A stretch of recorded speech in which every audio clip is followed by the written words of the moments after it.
প্রথম দেখলাম মুই তো ঘর থেকে বাইরে হই না, মুই তো ভদ্র ঘরের খোলা ও পড়াশোনা করতে করতে মোর জীবন শেষ। জীবন শেষ না? শোনো না, কি? এরকম ব্যবহার কেন করছো? ছেলেটা খুব স্মার্ট। হ্যাঁ চাচা, আপনি ভাই আপনি কবে বিয়ে করছেন? তোরে যদি একটা এমন সোফার দিমু কে?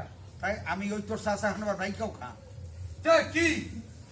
আরে কি কয় তুমি কমে দে মোর চাচা হো, তুই তো মোর ভাই, মোর বাপ মোরে কইছিলে ওই তোর ভাই।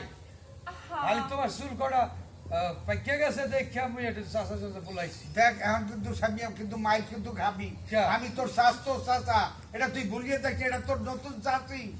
ভাবি আমি ভালো আছি। আমার কে ভাবি তো কি কমু? এই ভাবি এরকম বলি। মায়ারে কখনো শাস্তি করা যায়? আমার কথা একবারও শুনছো না তুমি? তুমি জানো না ছেলেটা কত স্মার্ট আর হচ্ছে আপডেট ভাষায় কথা বলছে। জি। ভাই এখনই জি বলেছে। ও মুই পারি শুদ্ধভাবে কথা বলতে। হ্যাঁ? এই শোন,